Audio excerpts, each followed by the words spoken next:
Ladies and gentlemen, welcome back to yet another edition of the Green Suiters podcast. This is episode 42. And just so everyone knows that's listening to this is the very last podcast for our June spectacular giveaway. I don't think we really gave it an official name, but this is the last podcast reminder you're going to get. If you're listening to this as it comes out, Friday for patrons, Sunday for everyone else, you better go to the website, www.greensuiterspodcast.com, and sign up for the giveaway because it's going to be over in a few days. Yep. Midnight on the 30th, which is next Friday. Thursday. Next Friday is the 1st. Well, as you're listening to this, it'll be your the upcoming Thursday. Yeah. Okay. If you're listening to this on time, which you should be. So there's no more warnings. If you missed it, you missed it. But this has been one of our busiest, we've had more people enter this giveaway than any other giveaway, and for good reason too. So let me I'll briefly just say again what it is in case somebody's listening to this for the very first time and this is their first episode. So 3 people are going to win, 2 companies giving away. First is Leather by Dragonfly. They're giving away a Sidekick XL, which is like a drop leg tool holder pouch. If you want to check out more, go to leatherbydragonfly.com. That is open to all 50 states. And the next prize is a $100 gift card from US Tool and Fastener. I probably should verify if that is limited to the 50 states, since I'm assuming it will be. I think it was for the grand prize. The $100 should be open to anybody. I think it's a digital code, but good. I signed up 5 times. I want to say that the Ryan Schmedgley, the party pack was limited to the lower 48, I believe. Oh. Yes. Okay. And now speaking of the party packs, $100 gift card for some lucky winner on ustoolandfastener.com. And then we'll just say the grand prize for the month of June is what they are calling the Festool Party Pack, which is a Festool Cooltainer, the new Festool Cooltainer, the Festool Cyst Rock.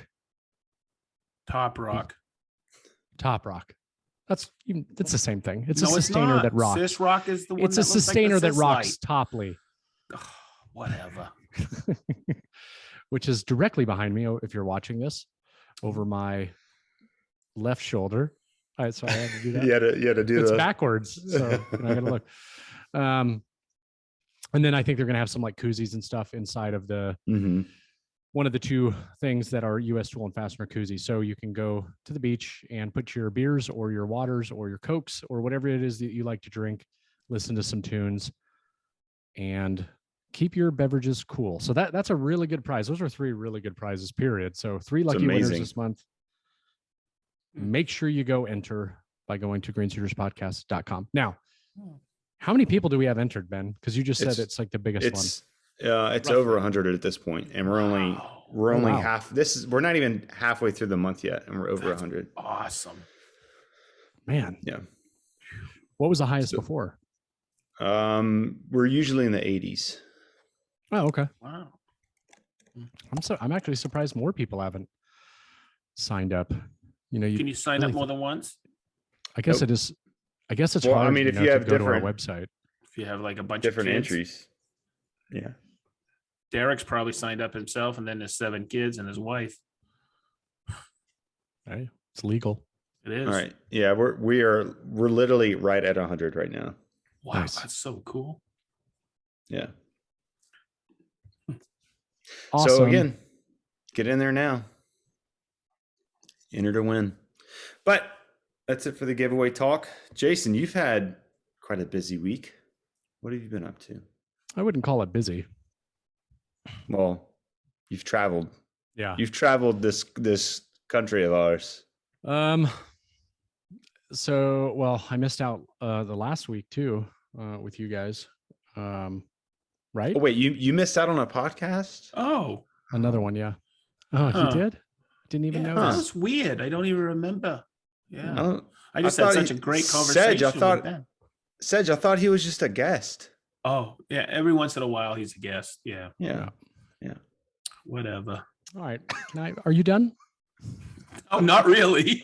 Oh, please go ahead, Jason. We're just I getting mean, fired you're up. our guest. Dude. You're our guest host for this episode, so please tell us. You guys are Tell us a little bit. Tell us a little bit about yourself. I hate Ben Marshall. Anyways, I got a lot done in the shop. That's one thing. So the shop is coming along quite nicely, and luckily today, the last few pieces of my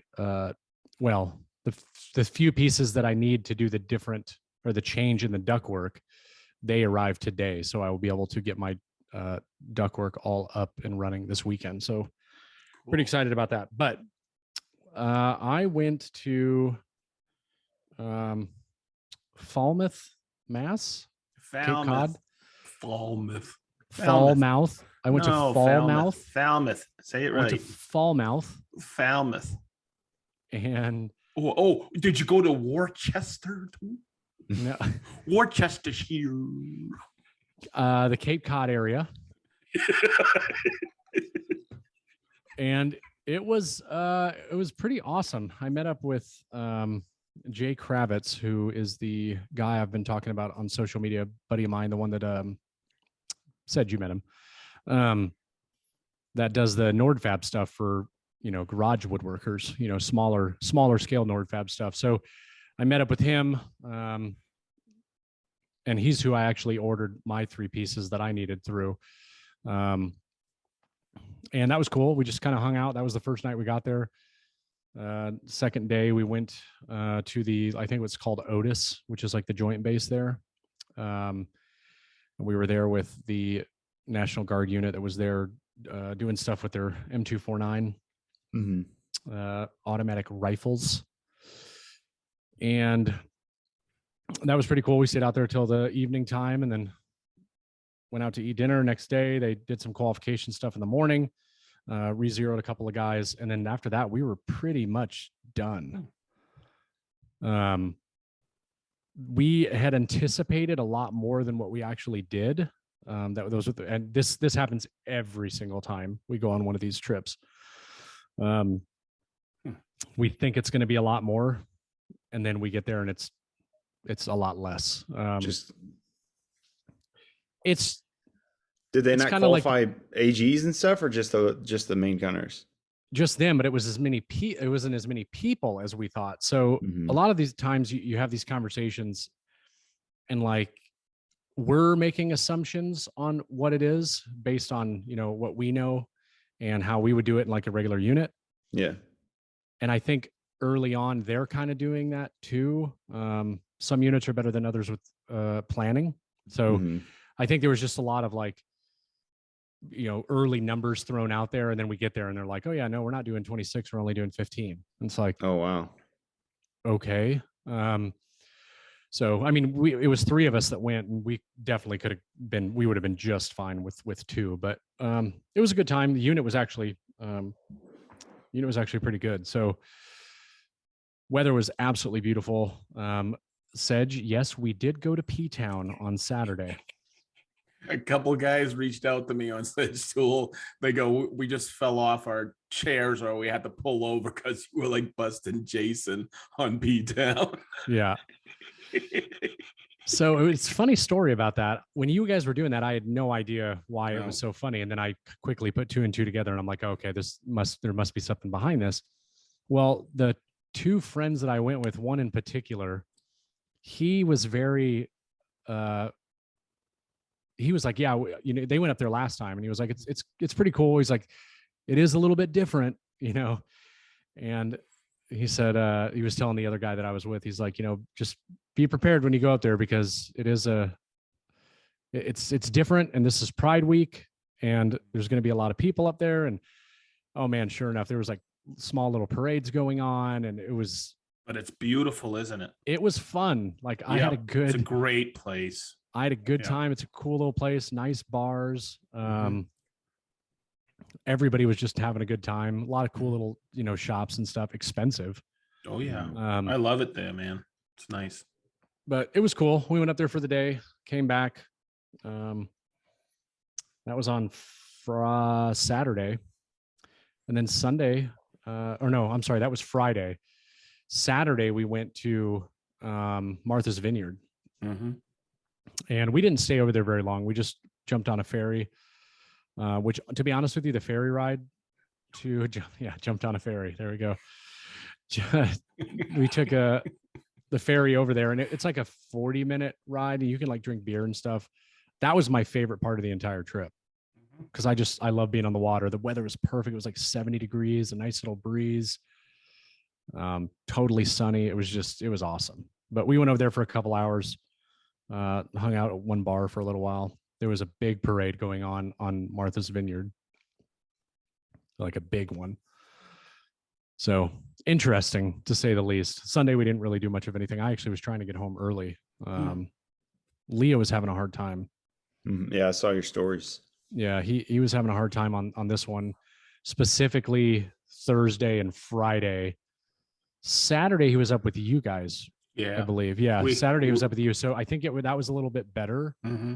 I didn't really hear of anything on Saturday, but I was like aggressively trying on Saturday to get my flight changed. The problem is, when you're working or dealing with Sato, who does military travel, they have an emergency line that's on the weekends, and that handles everybody in the Army traveling on the weekends. And it's like a couple of people that you can talk to. So I was on hold for over 2 hours and never even talked to anybody.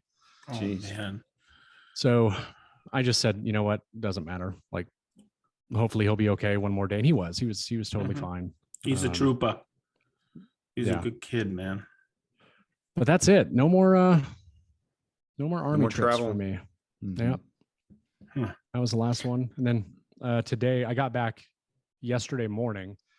I'm making that gift for our brigade commander that my battalion commander asked me to make, the beer tap handle. Mm-hmm. And I got a lot done on that today. We had some like brigade organizational day today, so I wasn't really going to be doing anything anyway. And I just asked him, like, hey, can I take today and get this thing knocked out so I can actually get it done by this weekend, because he needs it by Tuesday. So, but I've got it right here. I'll show you guys. Oh, wow. That's cool. I was wondering if you were gonna like shape it at all. Yeah.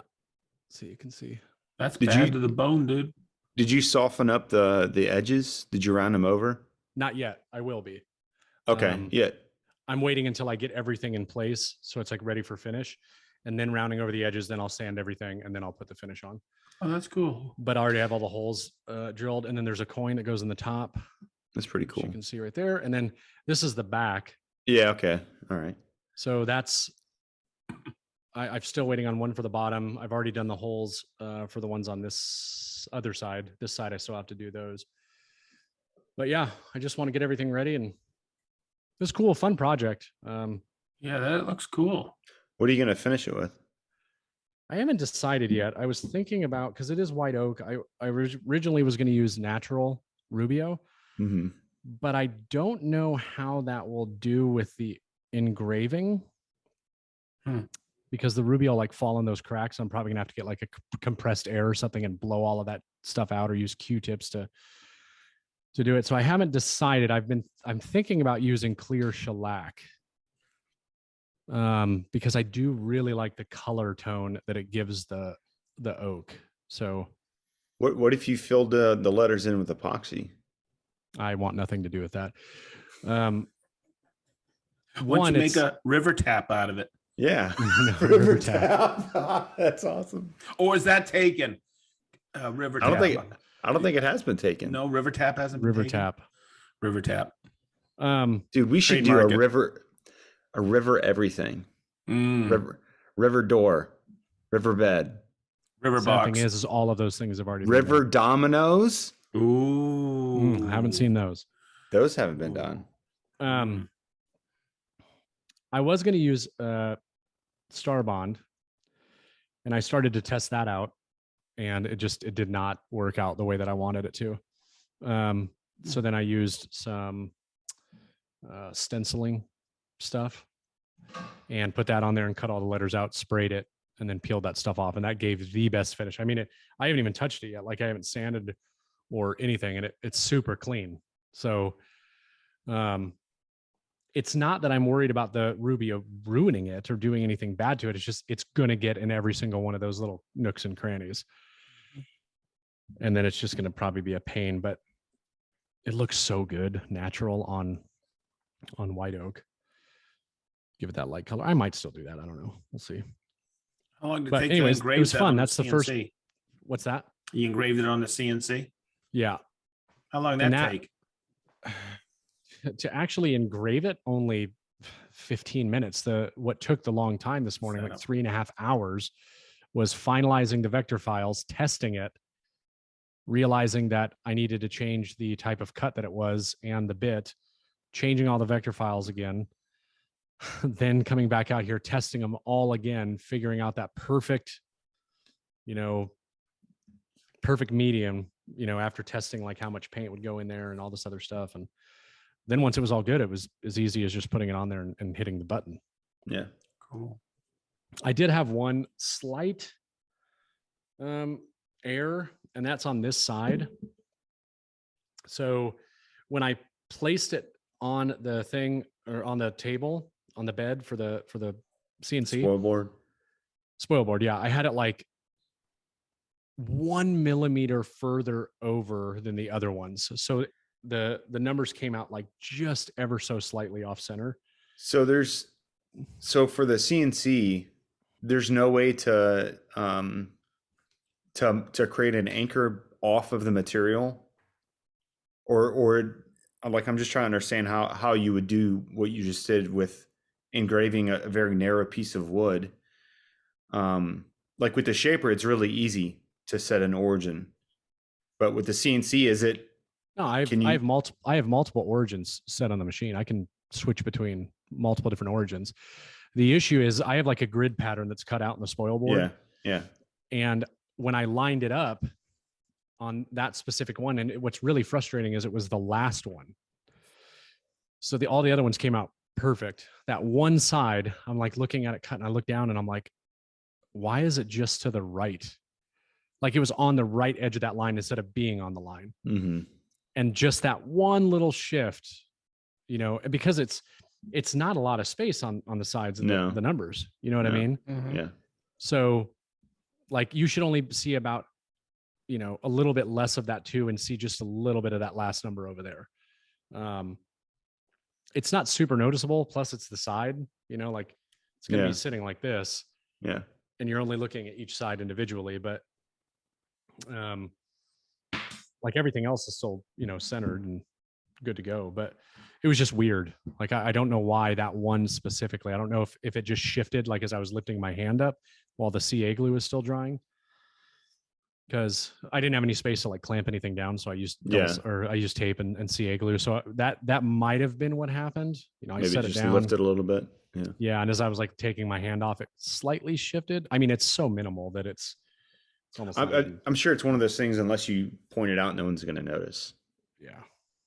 But watch, that'll be like the first thing they notice. Like, oh, hey, we just unboxed this, but we could see that. Yeah, I don't care.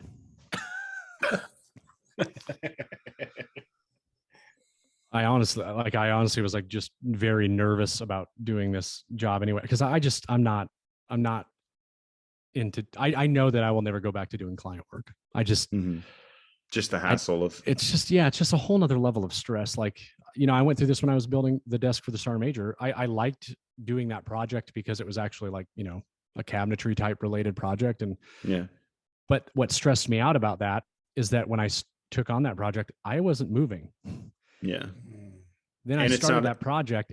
Now I'm moving. So I was like, I had a time crunch and I don't like that. And then this, and it's like a one-off thing. Yeah. And it was a fun project. I got to do some things that I haven't done before, but got to play with the CNC more. And every time I use it, I just get faster and faster and faster. And, but I was worried about not having my shop set up. And when we originally were talking about it, and my sergeant major was even, he told the battalion commander, he's like, Bent might not be the right guy to do it because he has a lot of stuff he's got to do. And because he knows, I talk to him about it all the time. And, I kept looking at it and we refined the design, and I was like, you know what? I should be able to do this no problem. And I mean, I am. So But yeah, it was just, again, it was another one of those things that, why be stressed about something that, it's hard to say no, though. You don't want to disappoint people. Yeah. Especially people you work with. I mean, and it was something that would kind of push you to learn a little bit more and kind of push you to use the CNC, other than like putting your gym clothes on it, so. Right. Yeah. Yeah. Leo's diapers. Cool, man. I bet you're glad to be back in the shop. I watched your stories on Monday, I think it was, and it looked like you had the majority of your shop was finally laid out, had a little bit of stuff left over to put away, but yeah, I mean, for the most part, there's a lot of organization that I got to do, but I mean, I did stuff on the CNC. I've been cutting stuff on the miter saw. I've been cutting things on the table saw. It sucks not having dust collection hooked up, but I mean, that'll be remedied this weekend. So yeah, but it's been good. Man. Tons more space. It's awesome. So much room for activities. Right on. Sedge. Jason. Ben. Jason. Sedge.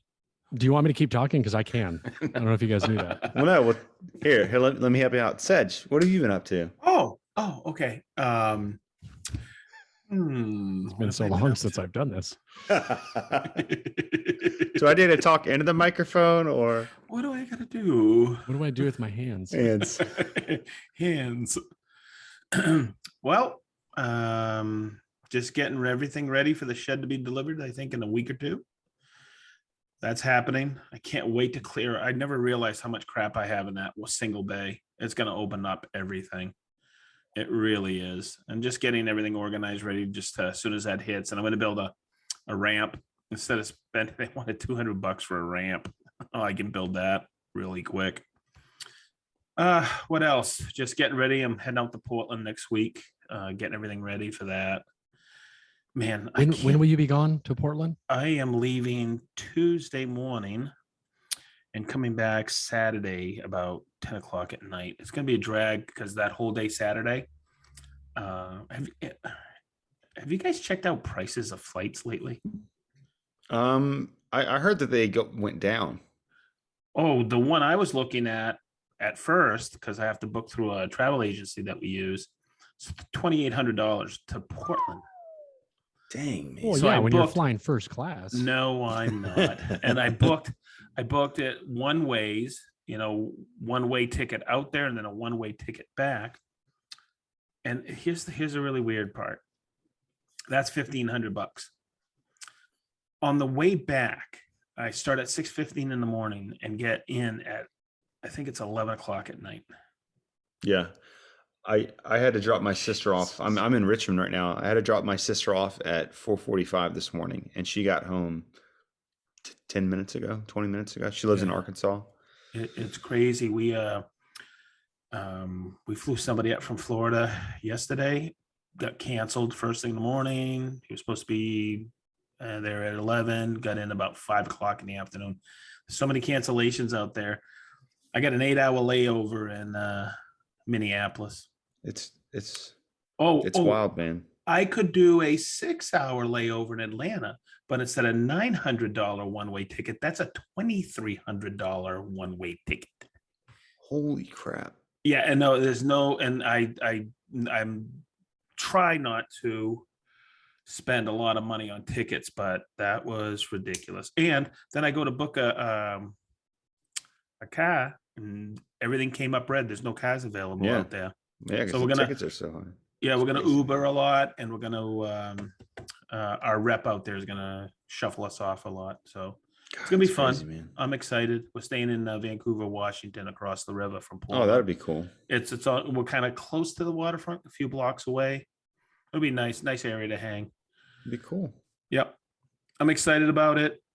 How far does Hibbs live from there? About an hour and 15 minutes. Are you going to see him? I believe so. Nice. Yep. And it's pretty cool. But just getting a lot of stuff together. We're going to be shooting a lot of videos this weekend. There's a bunch of them I've been wanting to do. I finally did. It's funny. I did. I don't know if you saw the latest video on Sedge tool. I did it. I've been wanting to do it for a while. I took an old bandsaw blade and I cut it up, and I made it into a scraper because it's old dull bandsaw blade. Mm-hmm. And it was funny. We released it Sunday morning, and it was really slow. Nothing, I didn't expect it to go. And then all of a sudden, I was watching the analytics, and it just, for some reason, it popped. And we got about, within a few hours, we got 1,800 views on it or something like that. Yeah, it was cool. It's weird sometimes. It starts off sluggish and then it hits, and I'm blown away by it. But it was fun. It's funny you said Sunday you saw that spike, because I launched my video Thursday night. I've been doing that the last few videos, and on Sunday, like Friday was about the same as Thursday, and then for Friday and Saturday, on Sunday it went like bananas. It just boom took off, and I was like, holy cow, what the heck is going on? And then yesterday it dropped way back down, and today it dropped way back down. Yeah, it's weird sometimes where when and what day, what time it pops. So it was just kind of interested in watching it, and I made a scraper out of a bandsaw blade is what I did. It was cool. It was kind of fun, and a lot of people were like, oh wow, I didn't know I could do that. There's a lot of ththings around the shop you can make yourself, like squares and chisels, and that's always cool when you can repurpose something. Yeah, like old, and I want to do a video on this, flathead screwdrivers. Mm-hmm. They make great chisels. Yeah. They really do. You can actually skew them, and sharpen them, and they get right down into the detail of a dovetail. Mm-hmm. And what's funny is a buddy showed me once, what a cut nail is, concrete cut nail. Mm-hmm. I have a chisel. I made a chisel out of it. He showed me how to do it, and that's where I learned how to do that. It's kind of fun. So they got some cool videos coming up. Just enjoying the journey as I always do. That's awesome. But getting back up and running, they I agreed at work to do X amount of Festool lives on the road.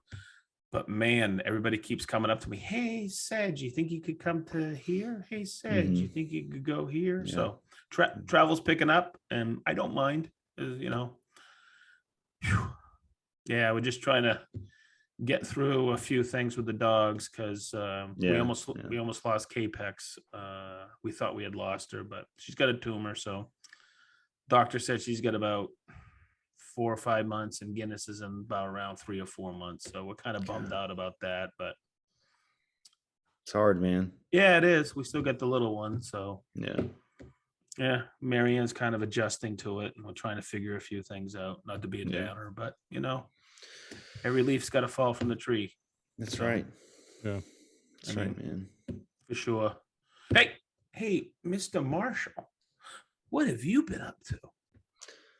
Man, it's been busy, and it's going to keep being busy until like September. But I released the first 3 videos of my motorcycle trip on Thursday or Friday. I can't remember which day it was, but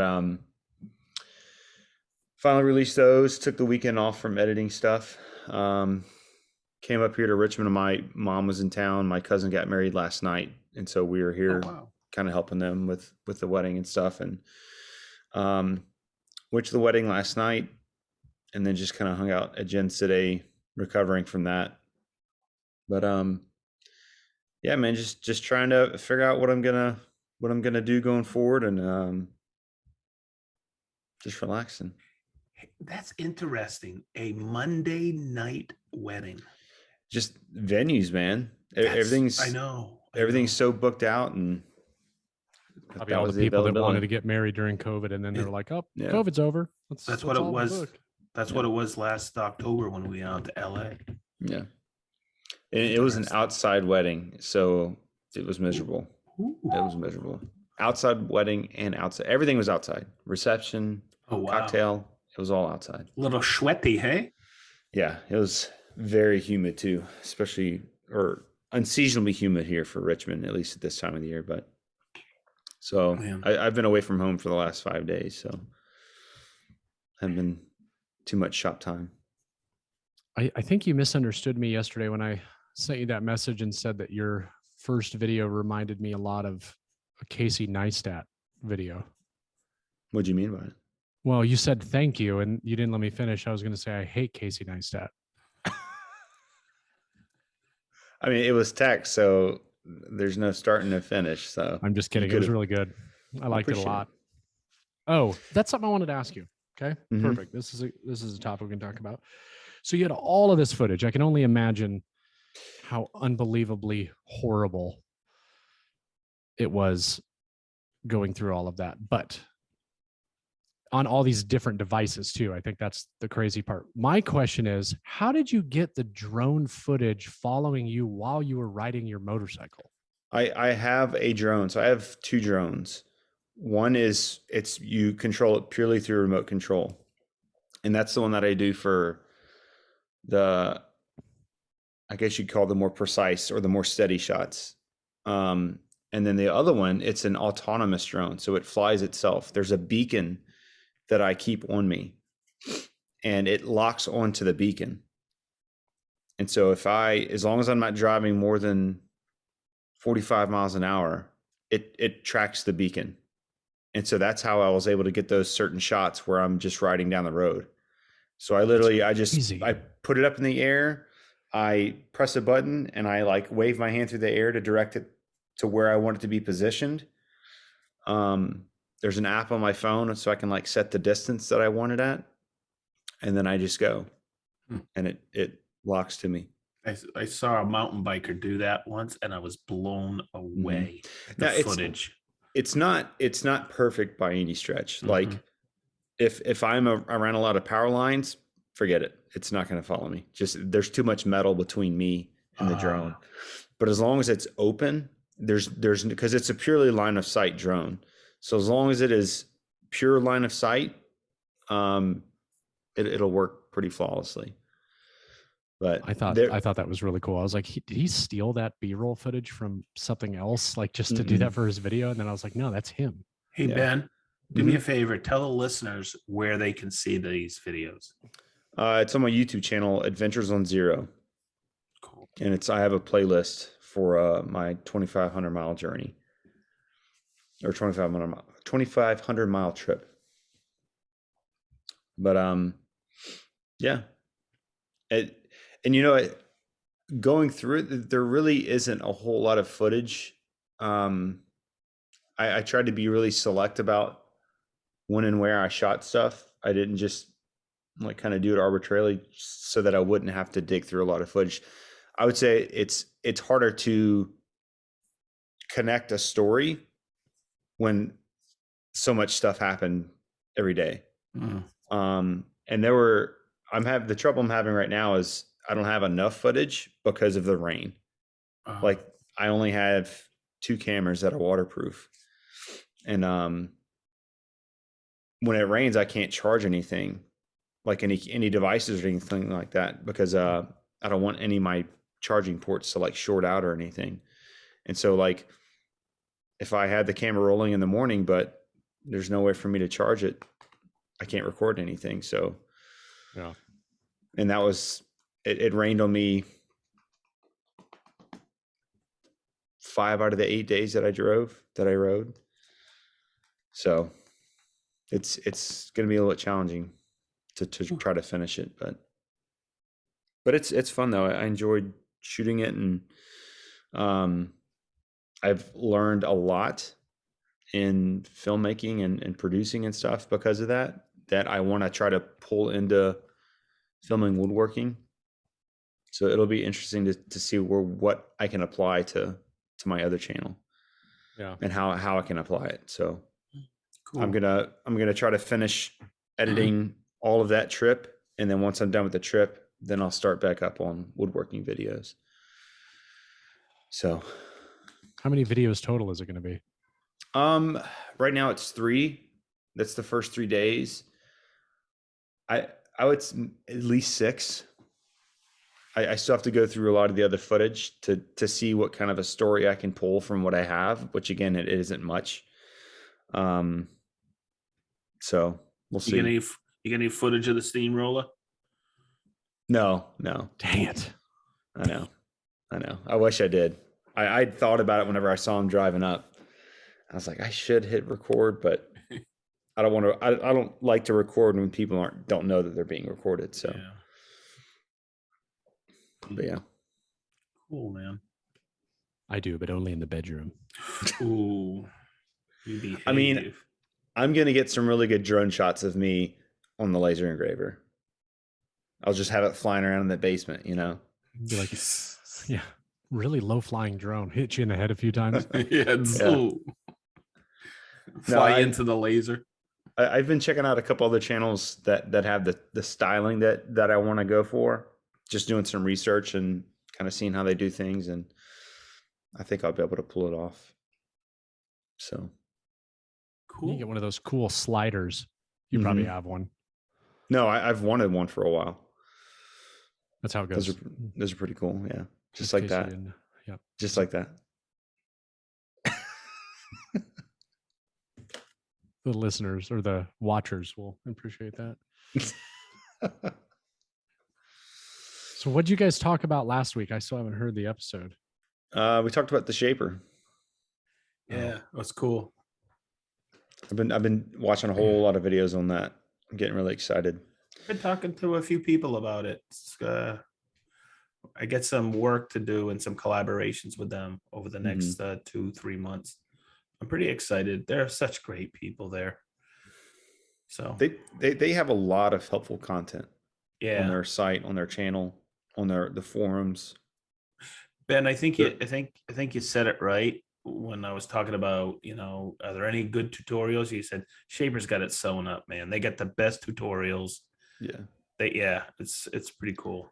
I mean, and just looking at other YouTube videos of people that are making, stuff with it and stuff like that. And the best videos that are not Shaper are the ones that are just talking about like just a small incorporation that they have. They're not going fully into like this tutorial because again, Shaper, they have the best that there is to learn about it. So, and they got Shape on Thursday nights. They got Shaper sessions, which is awesome. Yep, they take a project. They show people. It's really cool. I think they do a really great job. So you're all excited and stuff about the Shaper and like everything that can do. I feel like I'm the same way about the CNC, but because like today doing that, like messing with the CNC again on such a simple thing to do too, but like messing with it, every time I mess with it, well, not only do I get faster, but I also get excited again, right? Because it's like, man, this thing is so cool. This can make my life so much easier in so many different ways. I could have so many other things I could be doing. And like even using the design software, using VCarve, which I now do on my Mac, which is a million times better. But like just little shortcuts and things that I could never figure out before, that just messing with the system for like a couple hours while I was in Mass and a couple hours this morning. And it's incredible to me. It's like, oh, I learned that. Now I know how to do it. Right. And if I keep doing it, I'm just going to keep getting better and better and better. But then I think about how many hours I spent, over, yesterday and today, fine tuning the design just to have to fix everything again. And I'm like, this is exactly why I haven't dedicated a bunch of time to it. But then on the flip side of that, it's like anything else. If I take the time now and make all those mistakes, later on, I won't be making those mistakes. And that same thing would have taken me 15 minutes. It's a steep learning curve, but once you have it, you have it. Yeah. But it does. You have to keep doing it. It'll atrophy. It'll atrophy if you don't keep at it. Yeah. It's kind of like SketchUp, right? I was just going to say that. Yep. It's kind of like SketchUp. It's kind of like any software. Well, before we had moved, I had designed that like built-in thing that I was going to build at the old house. And then we decided we moved and I was like, oh, that was a waste of time. But I was messing with that and messing with my shop design and all that stuff. And I was on it like every day for a little while. And it was like, things were just, I was banging through it. if I had to go do that right now, it would take me a good 30 minutes to an hour to remember those things. Then once I get going again, it would be fast. But, you know, that's just why I can't wait to have a day where I can do stuff like that. You know what I mean? Yeah. Oh yeah. It's like Mondays is a design day, and all I do is like just mess with the software, and then I'm doing that every single week or something. And then, you know, I can really start utilizing that stuff to my advantage, really. Cause it's almost a shame. Like I've had this super nice CNC. It literally has, I mean, I use it from time to time, like I did today. It's just sitting over there going like, hey, use me. I can make you money. I mean, that tap looks really nice. Thanks. Yeah. Came out really nice. What's Underwood? That's his name, right? Yeah, that's the brigade commander. Cool. Funny story though. I sent pictures. Of yourself naked? No, my sergeant major listens to this, so he's going to hear this. He's going to probably laugh. So don't mention this to the battalion commander. But I sent the battalion commander pictures, and I sent him all four sides, starting on the front, going around, right? And all I said on it was, so far so good. And he writes back, nice. Is that, he said, nice. Is that the test wood?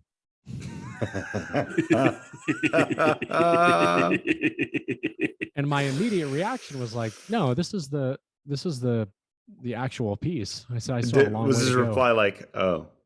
And he just sent back a thumbs up. Oh man.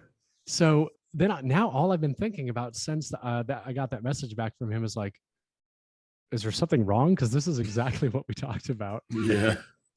So I'm wondering if, you know, he thought the color or something was going to be, you know, was going to be different or whatever. But I mean, I told him, I was like, I'm going to use white oak because it'll look really good with that black lettering. And the kegerator that they got him, it's black. By the time this comes out, he'll have already received the stuff, but not that he listens to this, but it'll just be a nice contrast, which is why I got that black ferrule too.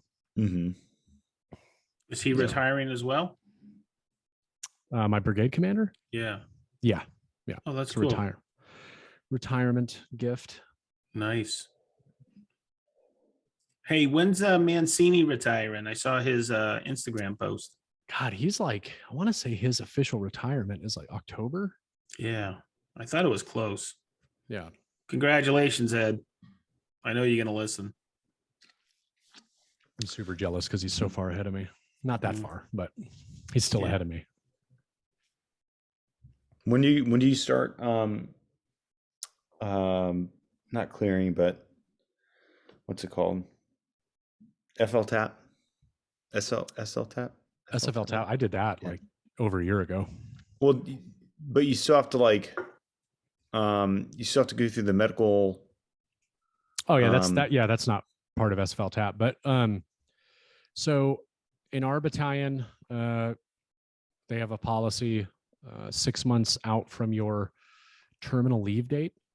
You're basically, you know, hands off unless they really needed you for something. Yeah.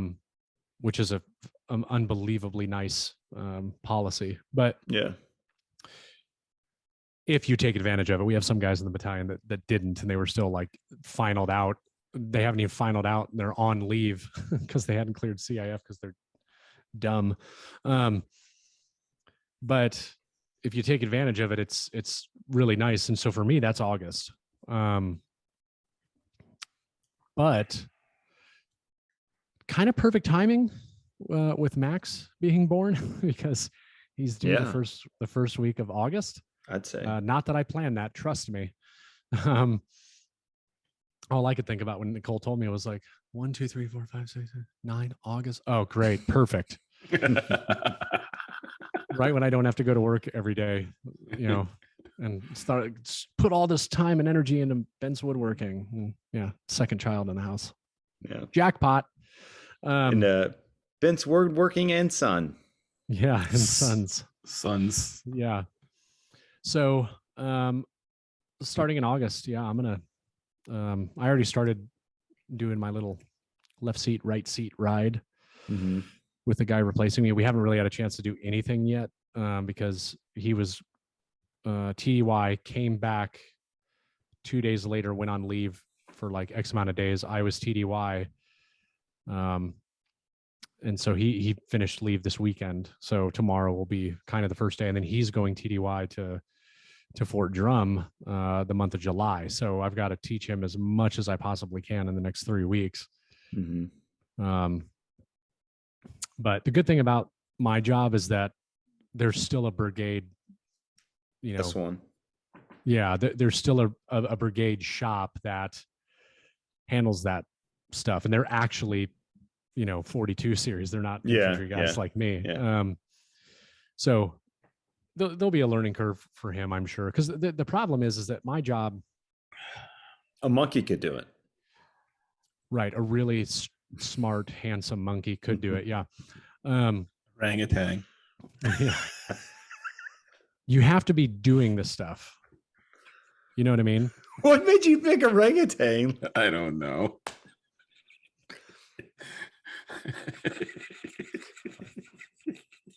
So weird. I'm whacked. Yeah. God. But it'll be good. Come August, though, once that baby's here, I'm going to be with him. You know what I mean? Yeah. With my wife. The good news is my wife's mom, she'll be here for like a month. Oh, that's awesome. That's going to be a big help. She did the same thing when Leo was born. I don't think she stayed for a month. I want to say it was like 2 or 3 weeks, but she'll be here for a month. That's awesome, man. She comes That's in like cool. the 29th of July. So it's really nice because when Nicole goes into labor, if Leo's at home, yeah, we don't have to worry about, trying to get him somewhere, she'll be there specifically for that reason. So that's awesome. It's all working out. So now that you have your shop kind of together, do you have any, and you don't have any more travel to do you have any projects coming up that you're excited about doing? I mean, I know obviously you're working on a beer tap handle, but. Oh, well, you said that I'm excited about doing. So he's got so much work in that house. It's unbelievable. Yeah, it's a lot of, I can tell you the first project I'm going to build, and that is going to be, I'm building a new dining room table. Oh, cool. What are you going to do with the one y'all have now? I don't know. We'll probably put it in our master bedroom since we need to put something in there. It's so freaking big. It's ridiculous. Huge. Yeah. You could make 2 rooms out of that. You absolutely could. And when we redo the bathroom, we're actually thinking about like expanding. Yeah. Because that room it's ludicrous, the size. And like Ben, you didn't see it when you were here, but you could legitimately fit. How many king size beds do you think you could fit in that room, Sedge? Jeez, criminy. 5, 6. Oh no, I was going to say like 15 or 16. Oh no. I mean, it's that big, but I mean, you gotta walk around them. Oh yeah, you could fit 5 across that back wall. Is it easy? Is it above the garage? Yep. Yeah. Okay, so floor plan wise, what else is below it? Obviously, the laundry room, part of the kitchen, the pantry, the laundry room, the office. The office is below. Well, the gym is below our master closet, which the master closet is. It's as big as Leo's bedroom at the last house. Huge. Man. It's ludicrous. It's half the upstairs. It's way bigger than we ever wanted or needed.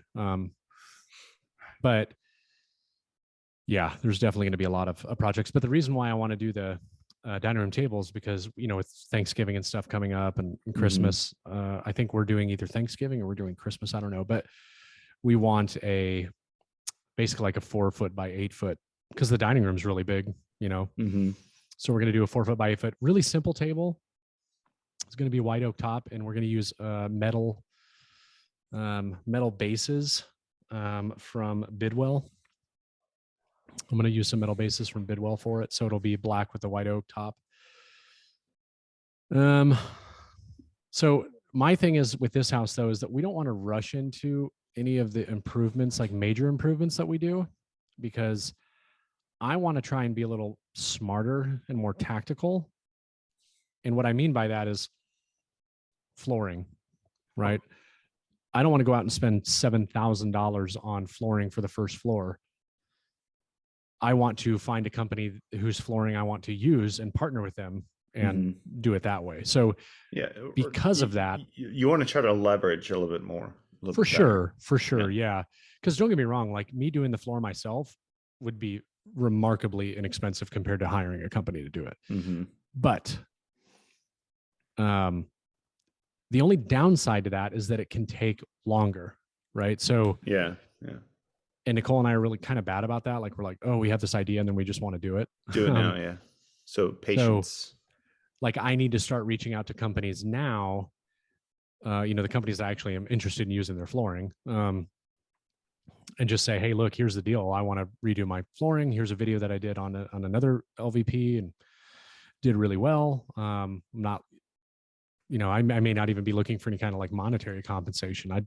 I'm more just provide the materials and then let me have a little bit of creative freedom when it comes to the video piece. Now, if they want specific things in the video, then that's when I would start talking about like, okay, well then it's going to cost you as well, Yeah. So just planning all that out, that's kind of the hard part. And then when you do projects that are a lot of stuff, like a bathroom, unless you go with a company like Home Depot, Menards, Lowe's, where they carry all of the products or you can order all of the products, it's kind of hard to do partnerships. Yep. Because it's like, okay, do I try to do a partnership with Bloom? Yeah. To provide me all the door slides and the hinges, or and here's my 15 partners for this video. Yes. Yeah. Kohler, you got some Patriot Lighting, you got Bloom, you get this one, so, Tile Company. I mean, I've already said it. I've already said it quite a few times on here, but now that we're in this house and I'm getting ready to retire, Gary, now that I'm getting ready to do all that, like I'm actually going to take the time and document these things because it's a much bigger audience, and why wouldn't I do it? So for sure. if I can leverage that and make content out of it, not have to spend all that dang money. Yeah. I'm doing a video on the shed about, hey, we've already started to shoot it before the bay, and I'm tripping on stuff, and then all of a sudden I open the door and I go, and look what's going to be here. And I'm going to shoot pretty much the install of it if it's available, and then tricking it out and doing it. And I'm going to shoot a thing on doing the shed ramp. There must be 100 videos on how to do shed ramps, but you know what? It's worth doing because maybe I do it a little bit different. Now, have you asked the guys that are installing it if they're okay with you getting some footage? Oh, I've already talked to him. And, okay, cool. He said, "Oh, really?" He was like all smiles. He was like, "Wow, you would do that?" I go, "Why not?" Well, the reason I asked that is because when they did the drywall and the mud and the tape and all that stuff, I actually asked. I didn't so much do it when they were doing the finish work, but the day prior when they were doing, or 2 days prior when they were actually hanging the drywall, I asked. I was like, "Do you guys mind if I get some video?" And they were like, "Nope." Yeah, no video. So I don't have any B-roll or anything to talk about, like the soundproofing, which kind of sucks. So yeah, James doesn't like to be on the video either, does he? He doesn't mind. Yeah. Okay. I got footage of him doing the electrical stuff. Yeah. Oh, cool. Because he came up here on Saturday and we talked about a 220 outlet. But I'm going to have some more stuff done too. I may run some electrical out to the shed. He's just got to get my quote. He was there on Saturday? Yeah, he's such a great guy. Yeah. I need to write him a message because my exterior outlet is not working. Actually, Friday night he came by. I want to find out next time he's going to be up here because I wanted him to take a look at that and find out. It's not a trip breaker and it's not connected to a GFI because none of my GFIs are tripped. So it's a pain in the butt because every time I use the smoker, I've got to like run the cable like under the door, and I'm closing the door, opening and closing it, and starting to rip the extension cord, which, that's fine. Exposed wires. So Marianne's at the top of the stairs and she goes, honey, when James comes back, could you have him look at the fan upstairs? And she's flipping the switch. She goes, it's not working. So we switch positions. About an hour later, I go, hey, you mean this switch here? And I turn it on, the fan starts working. She goes, what did you do, Mr. Magic? I go, I flipped the switch. You ever do that? You can't get something to work, and then somebody else comes over and just You should have just owned it, Sedge. Be like, oh, honey, I got it. I fixed it myself. Yeah, I can't do that. Yeah. I can't do that. She goes, what did you do? I go, I flipped the switch. So usually it's the other way around for me. It's Nicole comes out and I'm like stressing about something and she's like, what about this? And I'm like, I hate you. Go away. I know. Fixes the problem like that. I'm like, what the heck? And they never, ever, 15 years from now, she'll remind you of that. Like Marianne does. Oh, you remember when I did that? Yeah. I told you, I think I talked about it when we were selling our other house and the inspector came and they were trying to find they tripped one of the GFIs and they couldn't figure out where to reset it. And they were like looking. I was watching them on camera, like everywhere, all over the place, trying to figure out how to reset it. And then when I met them at closing, he asked me that question. And I was like, oh yeah, it was in a spot you couldn't see, but it was just something so simple like that. You're like looking all over the place. You're like, something is wrong. Like this outlet is no good. I have a feeling that's what's going on here, but I've like walked around, but it's weird because sometimes the way that they wire those GFIs, it doesn't make any sense. Like, why would the one in my shop on the far wall somehow control or be tied to the exterior outlet on the other side of the house in the backyard? That's how mine is. There's a GFI in my bathroom that is connected to the microwave. That's bizarre. Yeah. I got one in my shop. And that is 2 rooms over or 3 rooms over. Connected to the porch outlet, I think.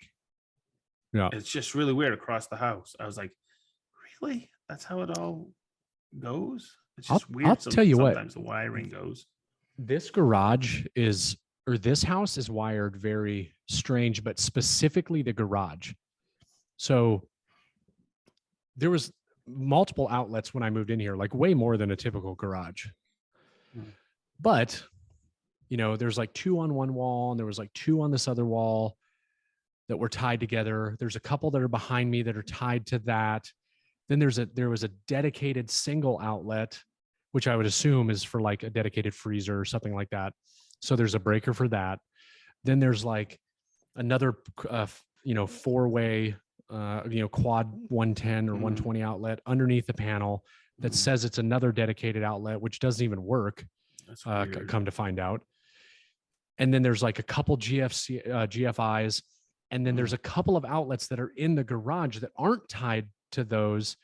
And they're on a breaker that says downstairs outlets or downstairs plugs. Because when I was putting in the box extenders for all of my outlets, I would shut off all the breakers that had to do with the garage and I would go test it. I tested every single one of them before I took it apart, right? Or before I pulled it out.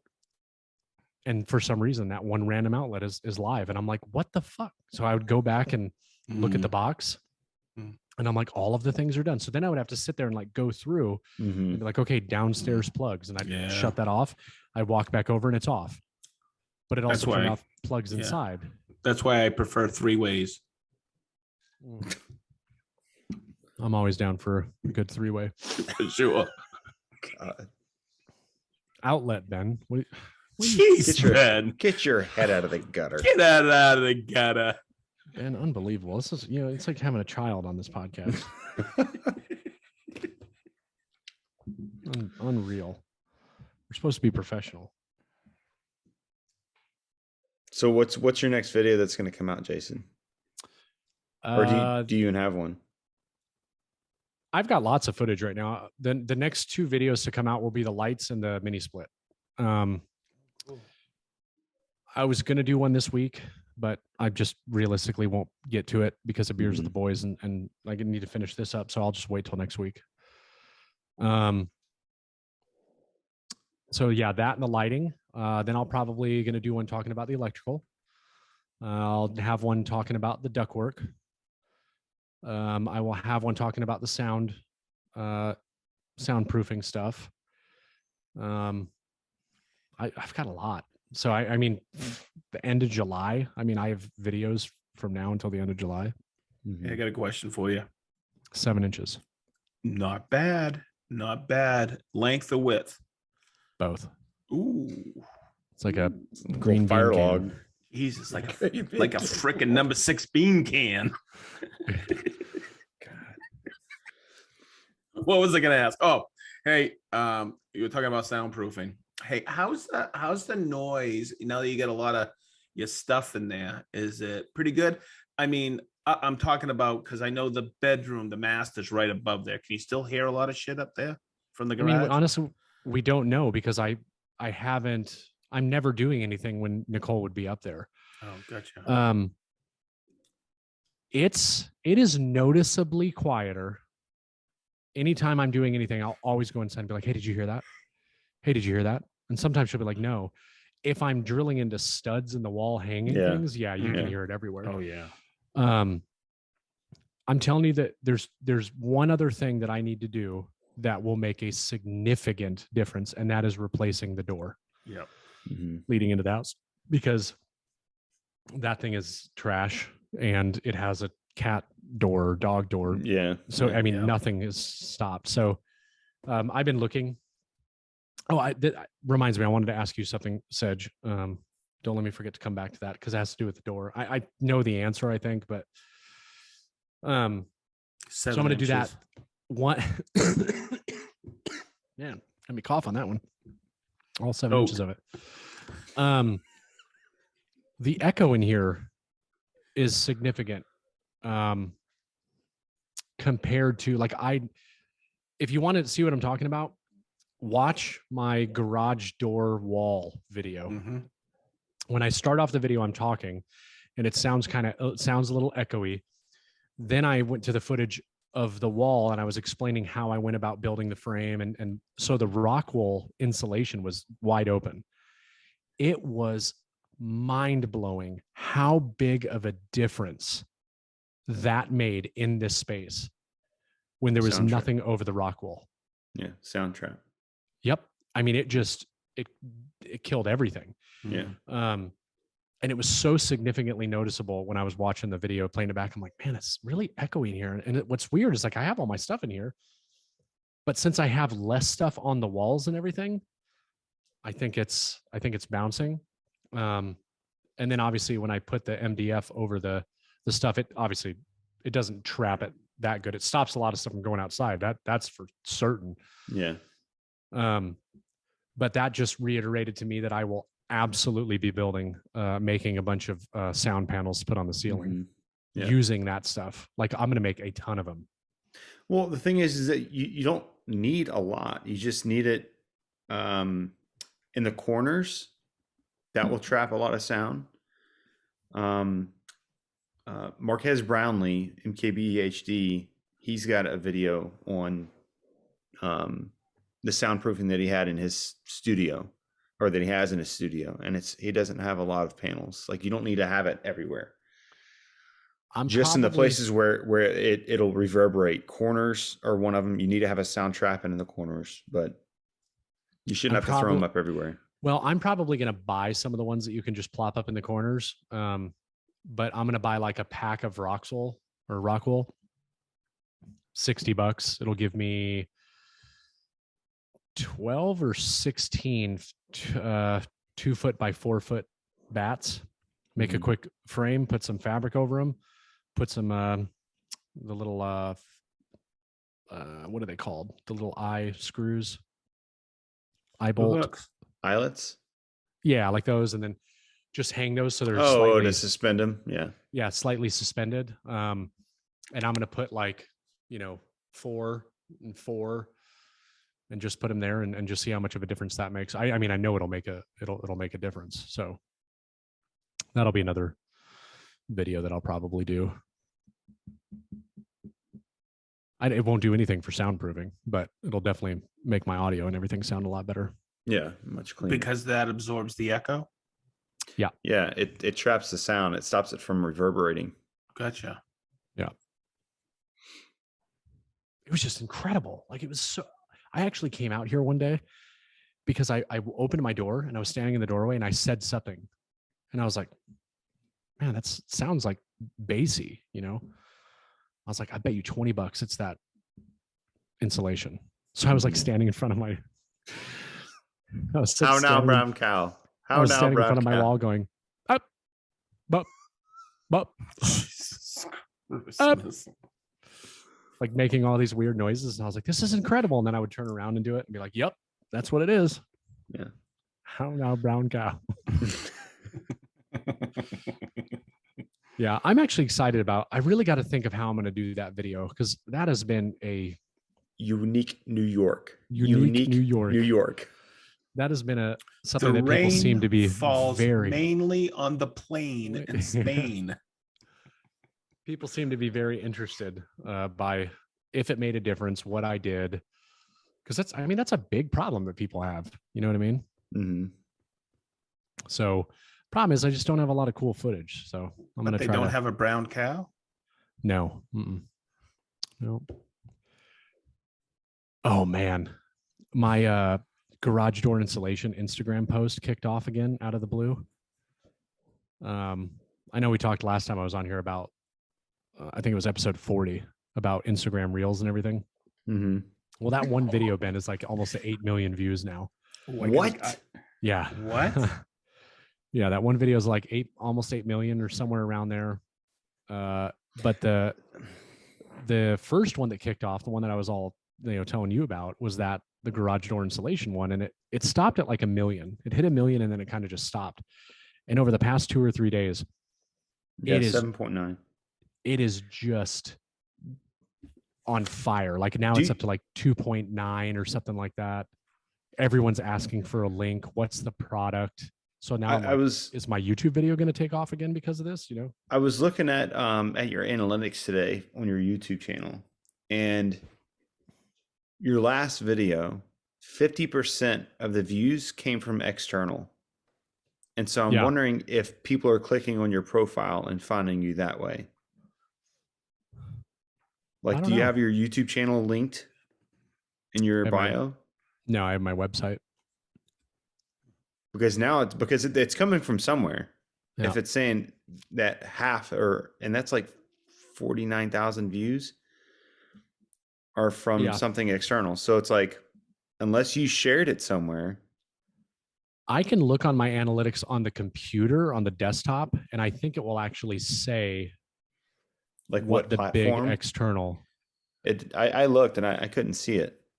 I could have sworn it did. I know on the app it doesn't. But yeah, I noticed that too. I was like, yeah, where are all these views coming from? Especially specifically for that video. Yeah. Because I've just been waiting because this other video is taken off. I think I'm actually going to go in there, but I don't know if I can edit the reel the way that you can edit a regular post, but I want to put like in the very first line, if you want to find out more about this product, go to my YouTube channel and there's a video of it there, because everyone is asking me for the link. Everybody is asking me what it's called.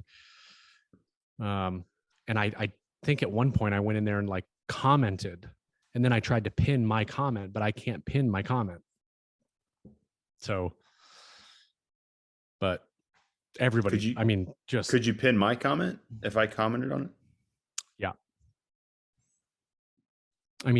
Like person after person. I'm getting emails right now from people that saw my post on Instagram, not the YouTube video. I'm getting messages. Could you please share with me what that product is? Where's the link? I'm getting emails from random people about it. Like, it is just out of the blue. Your garage door? Yeah, just putting on the garage door installation kit. And of course, just now that it's going crazy again, so many people are telling me how stupid I am. And telling me how it doesn't work tonight. Do you? Oh yeah. That's not the one I'm talking about, Ben. No, which one? The garage door insulation kit. Okay.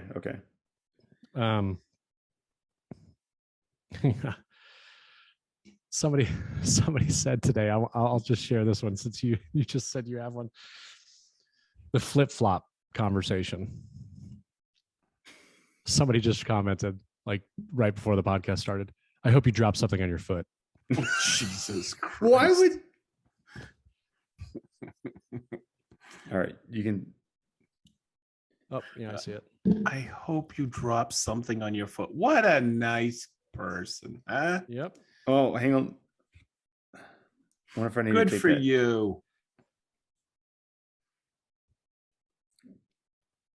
Is there any way? Because you can't make it an actual link, right? No. Yeah. Okay, that's what I thought. I would have put something like, if you want to find out all the details on how to install this product, check out his YouTube channel and just put a link there, because then at least people would know. Even though I don't know why we're going all this trouble. Nobody reads the stuff. Maybe. You never know. Yeah, I might get one person that actually reads something. Hey, man, every view counts, Yeah.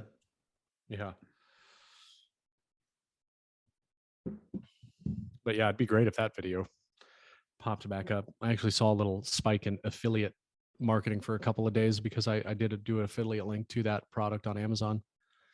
Did you? Yeah. That would actually be an article that would be a good article. It's not a super expensive thing, and the interest is there. I mean, it's amazing. It's incredible. Like all the people that have been like, here's something we can talk about real quick. I know we've already been at this for a little over an hour, but the conversation of that product does nothing. That's a complete waste of money. It's not going to do anything for you. Let's think about this like logically for just a moment, right? Well, one of the common comments that I've gotten about this specific topic is you still have the sheet metal getting hot around where the insulation is. It does absolutely nothing. It's a waste of your money. It makes no difference. So let's take a surface that is 8 feet wide, or 8 feet tall by 9 feet wide.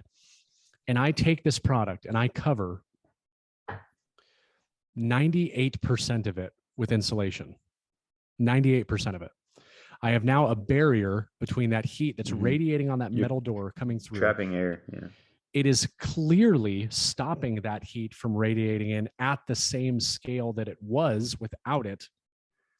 So how can somebody argue that it does nothing and it's a waste of money? Especially, none of them have probably used it, the majority of them. Look, I've used it 3 times, and I can tell you from experience, it makes a significant difference, period. And those people commenting probably don't have a garage. Jason, look, there are people that believe that the earth is flat. So it isn't? It is fruitless to try to argue with anyone on the internet. And that's why I don't. But yeah, I think about this sometimes. I'm like, how, like, what is going through somebody's head that makes that a valid argument? And what's funny about it is that so many people are having conversations on that post back and forth with each other. And it'll be some guy who says, this is trash. It doesn't do anything. You're better off not having anything on it, all this stuff. And like, these people are like, why do you say that? This guy's like, well, this and that, blah, blah, blah, blah, blah. Oh, really? That's interesting. And then somebody else like, yeah. And if you do this, your springs are going to explode. And this guy clearly doesn't know what he's doing, and he's giving you bad information and all this stuff. And I'm just like, which I'm okay with, because that is why the videos are doing so well, because so many people are getting engagement. I mean, I almost want to wear flip-flops in every post that I do. When you hear my get bent tonight, oh my God. It's just, people are so damn rude. It's ridiculous.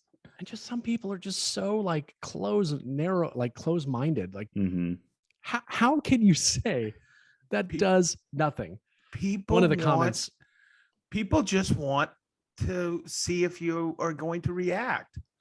Oh my God. One of my get back comment tonight is on YouTube, and it's something, another example of what we were just talking about. But yeah, what do you think? Should we do the I'm trying to find a comment right now, but I think this person deleted it. You guys ready? Yeah. Ladies and gentlemen, it has been such a long time since I've been on the podcast to introduce, or reintroduce rather, the segment. Jason, you have had many viral videos. It's almost been like the herpes of videos. That's how viral it's been. It has been lately. Jason's Instagram account, everybody, has herpes. It's very viral right now. You better stay clear, okay? You don't want to get the herp. All right, so I'm only going to read. Well, I already did one technically. Somebody hopes I drop something on my feet. I love that. What an idiot. Where is this? Oh, no, I got two. This one. This is on my how to install Lifeproof vinyl flooring. This person says, and he, according to his picture, is in the military or was in the military. Oh, he's a Cab Scout. Never mind. That's why he's an idiot. No, seriously, he's wearing a Cav shirt. Anyway, ... That's not a dead blow mallet, stud. A dead blow mallet has shot, BBs, inside which prevent it from bouncing, directing the force of the blow fully to the target. Winky emoji. Hang on, let me hit this target real quick. Okay, hold on. I've got to go specifically to my latest video and go to those comments. Exactly. Okay, here we go. That's how I found it earlier. Okay, this person states, on my latest video on the wall. So to give you some context, a common thing that everybody was telling me on Instagram when I was posting this stuff was, you're an idiot because you didn't use pressure treated wood for the part that's touching the floor. None of it's touching the floor, right? And I show that in the video and how I got over from doing it that way. This person says, well, you will be replacing that bottom board even if it's not touching. That's why they make treated lumber. But you saved about a whopping $10, but the rest of it looks good. Oh, what a douche. I'm just gonna try to knock you down any way I possibly can. Okay. Yeah. This is great. Okay, Sedge, you go ahead and. Okay, you ready? Yeah. I don't know if I can do this in a voice. This guy really likes me. You ready? Mr. Clean got chubby.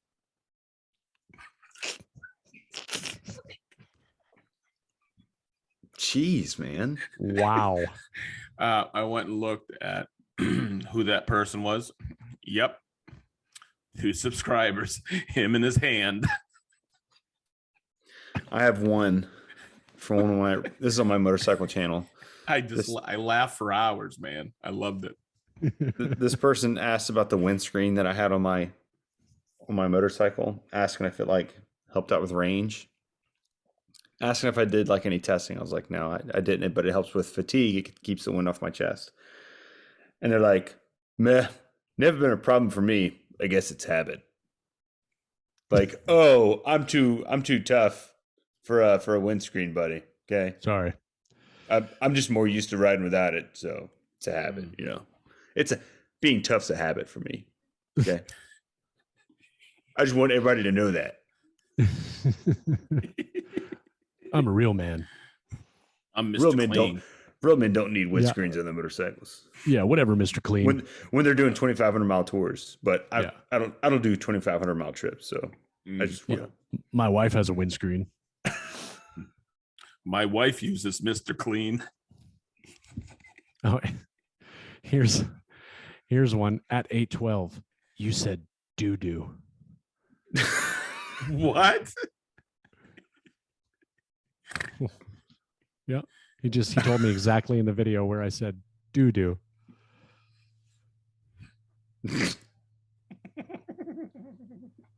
Oh, here's one. How you should be cutting plywood. Typical Seppo. Full of it, yet full of himself. Seppo. I don't know what Seppo means, but he was definitely insulting me. Ugh. Why? Because I told you you're doing it wrong? I was seeing if I could find any other. This is great. Holy content. cow, I have not responded to comments in weeks. I know what I'll be doing later. Or not. You know, it's funny, like everybody kind of gets to that point, you know, where it just becomes more than what you want to deal with. Yeah. And for the longest time I did it. And then it was like every day I would set aside a little bit of time to just get caught up. And then now it's like every 4 days. Mm-hmm. And I don't get to all of them. So then I'm like, okay. And then you can't. It gets a a week point to where goes by. you can't get with it. And you know what? It has changed nothing. Mm. It's changed absolutely nothing. So People now know I you think I get understand busy. why. I think people understand why, or I understand why now people start to fiend, or, you know, wean off of that because they realize it's like you're putting it so much time. Yeah. And that's not even counting the time you already took to make the video. Yeah. I think some people have a pretty good policy where it's like, you know, they answer questions within the first hour of a video going live.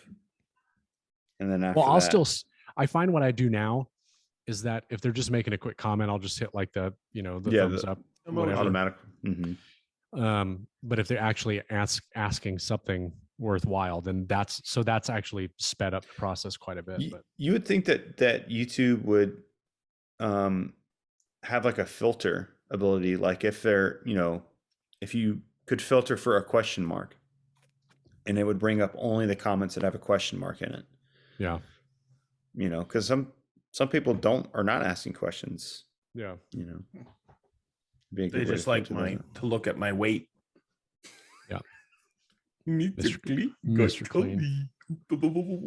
They just like to shame my body. I had to really look at it. I thought it said Mr. Clean has a chub. Oh, I was like, dude. Said you remember checking these out while you were here? Yeah. So Ben, I don't think I've shown these to you, and obviously our listeners can't see it, so I'll try to explain it. So this is one of these. What kind of clamps are these called, Sedge? Do you know? Those are spring? Bessie self-adjusting toggle clamps. Toggle clamps, self-adjusting toggle clamps. And they have them in line, or that's a lockdown on top. But those are really nice because usually they were originally made by Destaco, and we've used them for years for jigs, right? But it's then Bessie came out with, and you always had to adjust them. They were a royal pain to adjust for different thicknesses, and Bessie came out with those self-adjusting ones, which are bad to the freaking bone. I use these for the first time today on the beer tap handle. Actually, I've got one connected to the table. But what's interesting about these is TSO basically took this clamp and put their dog lock, I think is lock dog or dog lock mechanism on it. So basically this piece goes into the, you know, the MFT, you know, bench dog holes. It's like a perfect fit. And then you can, from the top, there's an Allen screw right there to tighten it up.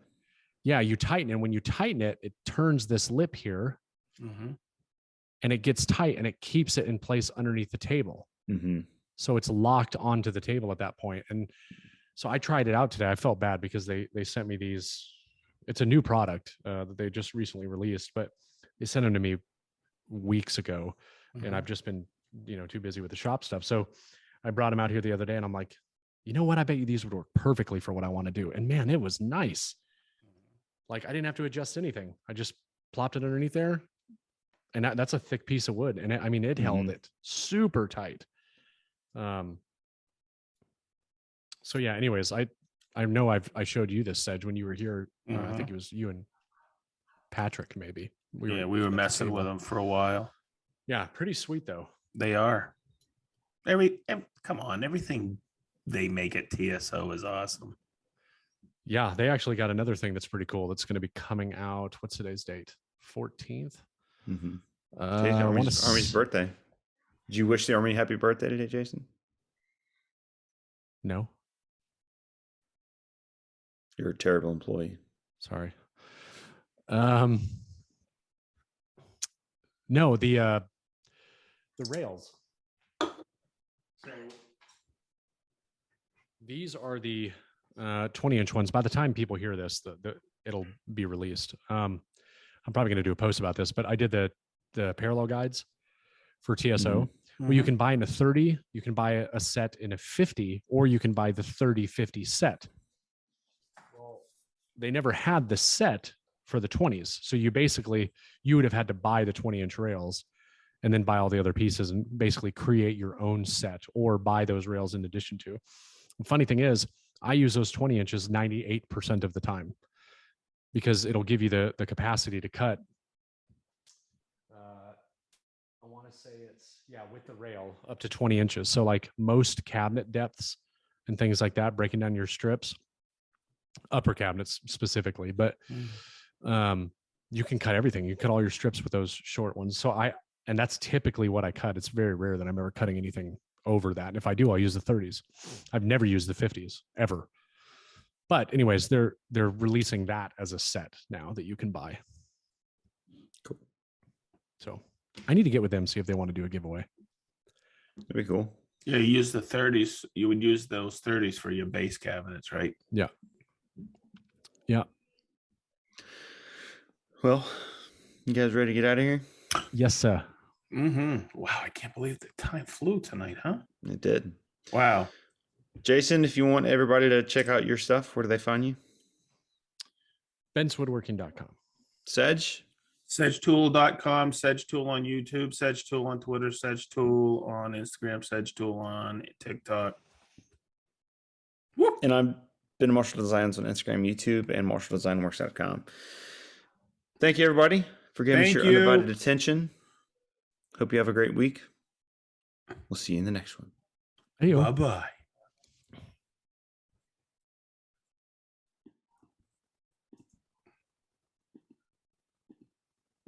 That was fun.